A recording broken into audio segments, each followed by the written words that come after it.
Right guys, Assalamualaikum, salam sejahtera, ni hao, vanagam. Welcome back to our channel Eredokku. So hari ni aku nak bercerita pasal satu jenis terapi ni.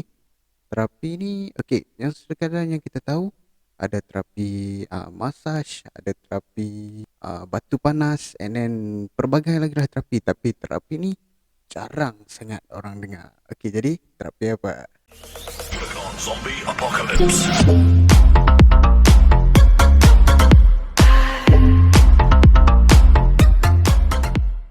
Okay guys, untuk hari ni aku nak bercerita pasal terapi bunyi.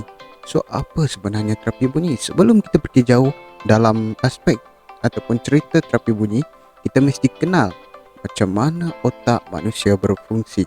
Wow. Sebenarnya otak manusia dia berfungsi secara elektrikal dan dia bertindak balas dengan orang kata lebih senang kita sebut dia menggunakan gelombang frekuensi seperti nada, muzik, dentuman, geseran dan orang kata yang sama waktu dengannya lah. Dia macam tu. Okey. So macam mana frekuensi ini memberi kesan kepada otak kita? So setiap frekuensi yang masuk melalui telinga and then sampai ke otak, dia akan menghasilkan efek-efek yang tertentu.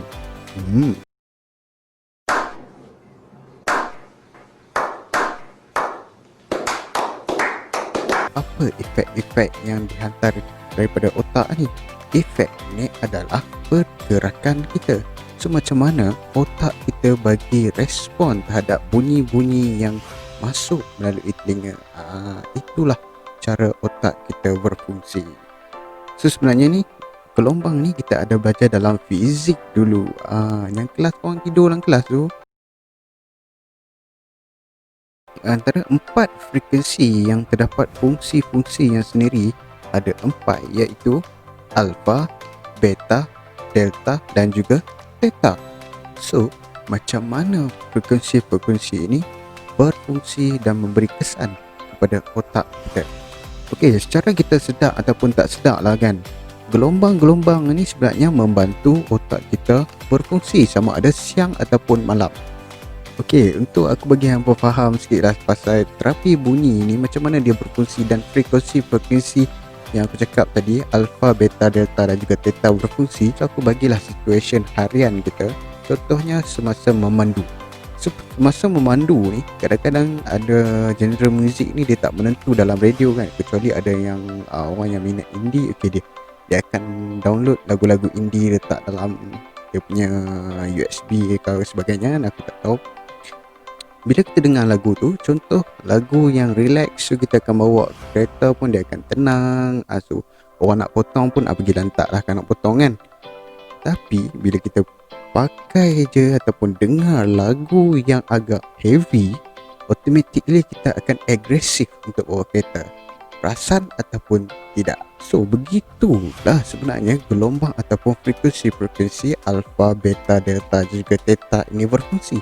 Dan setiap frekuensi ini ada fungsinya sendiri. Jadi biar aku jelaskan apa fungsi satu persatu. Alright. Yang pertama sekali adalah frekuensi beta. So frekuensi beta ini kita gunakan untuk fokus harian seperti waktu bekerja. Ataupun dalam Joox dia ada satu tema lagu, iaitu tema lagu bekerja. So inilah lagu-lagu yang more kepada beta punya frekuensi lah. So yang kedua adalah alfa. Alfa ini sebenarnya untuk relaxing. And then untuk yang ketiga kita ada theta. Theta adalah untuk meditasi dalaman. So theta adalah sangat sesuai lah untuk menyelesaikan masalah, untuk tenang dan untuk relaksi dalaman. Dan akhir sekali kita ada delta. So delta ni muzik yang paling kita sesuai untuk tidur. So kalau nak tidur, bolehlah cari di YouTube kan muzik yang kalau Joox dia senang lah sebab dia ada tema lagu dia untuk tidur, and then dia dah siap lah lagu tu untuk tidur.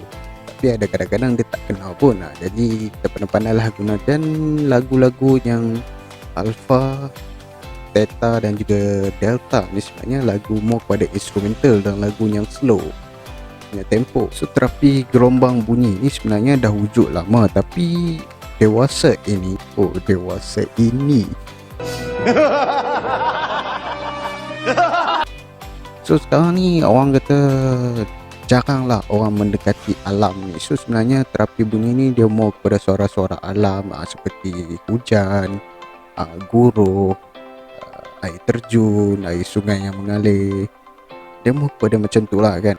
Dan ramai yang tak sedar bahawa sound healing ni sebenarnya adalah salah satu cara terapi yang sangat baik dan secara diam. Jadi kalau kita cari dalam online macam mana kita nak hilangkan stres, maknanya ada tertulis dekat situ. Dia macam mana nak sebut binaural beats. Binaural beats ke macam tu, bukan beach, beats. Dengan salah tu. Tapi kalau sekarang ni kita cari binaural beats dekat YouTube pun dia ada. So kita boleh layan secara stream dekat sana sambil layan-layan. Tapi dia punya syarat dia untuk kita buat terapi gelombang muzik ni ataupun terapi bunyi ni, kedudukan kita mesti relax, and then kita kena lepaskan semua masalah-masalah yang ada. So kita ambil, put aside, and then layan. So terapi bunyi ni dia punya efek dia samalah dengan meditasi. So meditasi dia akan, bila kita buat latihan meditasi ni secara konsisten, dia akan meningkatkan daya ingat kita, and then dia akan meningkatkan fokus, and then last sekali dia akan mengurangkan stres. Tapi kalau nak difikirkan, tak semua orang yang ada waktu untuk meditasi. Jadi kita pilih untuk terapi bunyi, dan boleh dilakukan secara sendirian sebelum tidur ataupun di mana-mana lah, di ujung minggu ke apa kan. Tapi at least 2 minggu ataupun 3 minggu sekali, macam tu lah. Cuba try buat. So siapa yang nak try terapi bunyi sendiri dekat rumah, so bolehlah search dekat YouTube terapi bunyi suara alam. Ada dekat YouTube.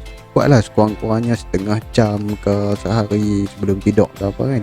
Tapi kita kena baring dalam keadaan yang relax, tak ada rasa sakit-sakit badan, tekan-tekan ke kita punya body part. Dia try layan lagu instrumental suara alam dalam masa setengah jam, and then try lah dia punya feeling dia tu rasa macam mana kan. Jadi pesanan saya, janganlah buat terapi bunyi time kita memandu. Kita tak boleh nak buat terapi bunyi ni apabila kita buat pekerjaan lain yang memerlukan fokus. Aku rasa itu sahaja daripada aku untuk ini tentang perkongsian gelombang bunyi ini. So siapa yang rasa keliru ke apa, boleh drop komen, and then insyaAllah kami akan reply dekat bawah. Jadi pesanan untuk semua penonton-penonton, jangan lupa untuk positifkan otak, negatifkan COVID. Aku LMZ. Salam.